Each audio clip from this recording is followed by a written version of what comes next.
दोस्तों, मुझे आज भी याद है ग्वालियर हाईवे की। वह मेरे जीवन की एक ऐसी डरावनी घटना थी कि उस रात के बाद फिर मैं कभी ट्रक लेकर नहीं गया। नमस्कार दोस्तों, आप देख रहे हैं सत्य तक प्रमोद झा के साथ। दोस्तों, ये कहानी भेजी है शंकर देश पांडे ने। शंकर ने बताया कि यह उनके जीवन में घटी एक ऐसी सच्ची घटना है जिसे मैं आपकी कहानी के माध्यम से लोगों तक पहुंचाना चाहता हूं। तो दोस्तों, चलिए बढ़ते हैं कहानी की ओर। एक रोज मैं सोने ही जा रहा था, तभी फोन की घंटी घनघनाने लगी। मैंने फोन उठाया तो मेरे मालिक की आवाज थी।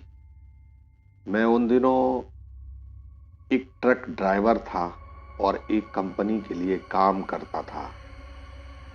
उन्होंने बताया कि शंकर, तुम्हें कल शाम एक अर्जेंट डिलीवरी लेकर के ग्वालियर जाना है, तो तुम अपनी तैयारी कर लो ताकि माल ट्रक में लोड होते ही तुम उसे लेकर वक्त पर निकल सको।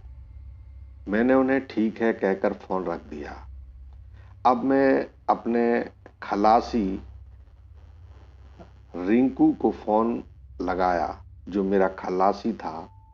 जब उसका फोन नहीं उठा तो मैं उसके घर पहुंच गया। घर जाकर देखा तो रिंकू बुखार में तड़प रहा था। अब मैं समझ चुका था कि यह सफर मुझे अकेले ही करना पड़ेगा। पर गनीमत यह थी कि ग्वालियर का सफर एक रात का ही था, तो सोचा कैसे भी एडजस्ट कर लूंगा। मैं रिंकू के पास थोड़ी देर बैठने के बाद वहां से घर आया और तैयारी में जुट गया। अगले दिन मैं घर से 4 बजे निकलकर गोदाम पर पहुंचा, जहां ट्रक लोड हो रहा था। ट्रक लोड होने में लगभग 2 घंटे का समय लग गया। ट्रक लोड होने के बाद जब मैं ग्वालियर के लिए निकला तो घड़ी में ठीक 6 बज रहे थे। दोस्तों, लगभग 4-5 घंटे के सफर के बाद हाईवे पर ट्रैफिक बहुत कम हो गया था और पूरा का पूरा हाईवे सुनसान सा लगने लगा रहा था। मैं ट्रक फुल स्पीड चला रहा था। उस दिन सर्दी कुछ ज्यादा ही थी। ऊपर से स्पीड बढ़ाने से सर्दी और लग रही थी, तो मैंने अपने ट्रक की सभी खिड़कियां बंद कर दी। एक तो अंधेरी रात, ऊपर से सुनसान सड़क, मेरा खल्लासी रिंकू भी साथ में नहीं था, तो सफर और बोरियत भरा लग रहा था। तभी मुझे हाईवे के किनारे एक चाय की दुकान दिखाई पड़ी, जो उस वक्त भी खुली थी। मैंने समय देखा तो रात के 2 बज रहे थे। मुझे चाय की बहुत तलब लग रही थी, थकान भी हो रही थी, तो मैंने चाय की दुकान के पास ही एक कार खड़ी थी, वहीं ट्रक रोक दिया। नीचे उतरकर देखा कि एक 40 से 45 साल का अजीब सा आदमी दुकान पर बैठा चाय बना रहा था। सामने पड़ी कुर्सी पर एक और आदमी बैठा था। शायद यह कोई हमारी ही तरह मुसाफिर होगा जो चाय के लिए यहाँ आया था। मैंने चाय पी तो मजा आ गया। चाय बहुत अच्छी थी। मैंने चाय के पैसे दिए और वहां से चलने लगा। तो चाय वाले ने पीछे से आवाज लगाई, कहाँ जा रहे हो?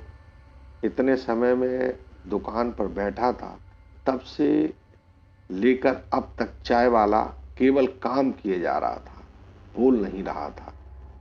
अचानक से उसकी आवाज सुनकर मैं चौंक गया था। मैंने उसकी तरफ देखकर कहा, ग्वालियर। उस पर चाय वाले ने मशवरा देते हुए कहा कि भाई, यह रास्ता ठीक नहीं है रात के सफर के लिए। अगर आप चाहें तो हमारे यहाँ घंटे 2 घंटे गुजार सकते हैं, तब तक सुबह हो जाएगी। पर मुझे रुकना वहाँ ठीक नहीं लगा, इसलिए मैं ट्रक लेके आगे बढ़ गया।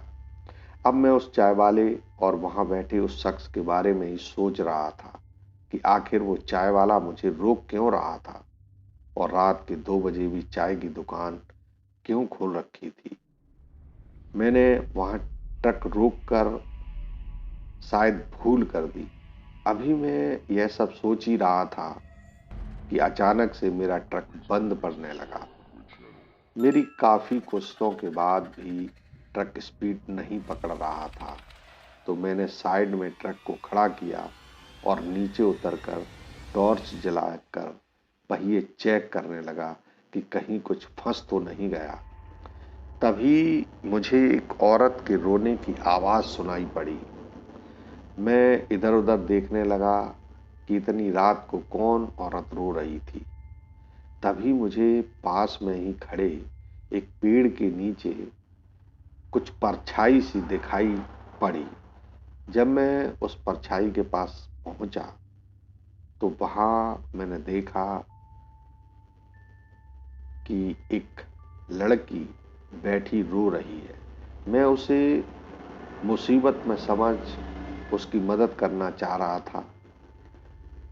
वो लड़की भला की खूबसूरत थी। मैंने उसे पूछा, क्या हुआ, तुम रो क्यों रही हो और यहाँ अकेले में करने क्या आई थी। तब उस लड़की ने बताया कि मैं ट्रक में बैठकर अपने घर ग्वालियर जा रही थी।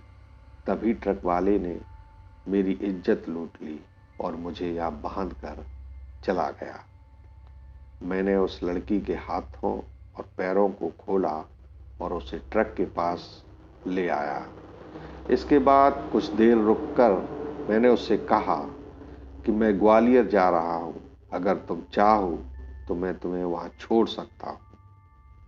और तभी मैंने देखा उसका वो डरावना रूप। इससे पहले कि मैं कुछ समझ पाता, उसने मेरे ऊपर हमला कर दिया। मैंने अपने आप को उससे बचाया और वहां से भाग लिया।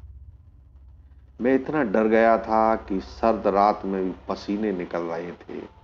काफी दूर भागने के बाद ही मैंने पीछे मुड़कर देखा तो पाया कि वह चुड़ैल अब वहां नहीं दिखी। तभी मैंने देखा एक कार मेरे पास आकर रुकी, जिसमें से 2 लोग नीचे उतरे। उनमें से एक वही चाय वाला था जिसे मैं पहचान लिया। उसी ने वहां रुककर मेरा साथ दिया। इसी बीच एक कोई अन्य ट्रक वहां से गुजर रहा था, जिसे उस चाय वाले ने रुकवाया और फिर मैं उसी के साथ निकल गया। सुबह आकर पता चला कि वहां कभी एक ट्रक ड्राइवर ने एक लड़की का बलात्कार करके उसे यहाँ फेंक दिया था। उसी की आत्मा ट्रक वालों को परेशान करती है। मैंने उस चाय वाले का शुक्रिया कहा।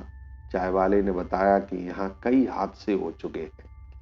वैसे तो लोगों को इस हाईवे की जानी कहानी की जानकारी है, परंतु फिर भी कभी कभार कोई बिना जाने उस रास्ते से गुजरता है तो मैं उसकी हेल्प कर देता हूँ। अब तक जो भी घटनाएं हुई हैं वे सभी 2 से 3 के बीच ही होती हैं। यही वजह है कि मैं रात में भी दुकान खोलता हूँ। उस दिन के बाद मैंने ट्रक ड्राइवर नहीं रहा। मैंने ट्रक ड्राइवरी करना छोड़ दिया। वो घटना मेरे दिमाग पर इतना असर कर गई कि उसके बाद फिर मैं कभी ट्रक नहीं चला पाया। तो दोस्तों, आज के लिए बस इतना ही। आपको ये कहानी कैसी लगी मुझे कमेंट्स करके जरूर बताएं। और हाँ दोस्तों, अगर आपने अभी तक मेरे चैनल को सब्सक्राइब नहीं किया है तो प्लीज कर दें, ताकि आप तक नोटिफिकेशन मेरी अगली कहानी का पहुंचता रहे। और हाँ, अगर आपके पास भी ऐसी कोई कहानी है, आपके साथ हुई घटना या किसी दोस्त के साथ से सुनी हुई कहानी है, तो मुझे कमेंट्स करके जरूर बताएं। मैं उस कहानी को भी अपने सत्य तक में शामिल करूंगा।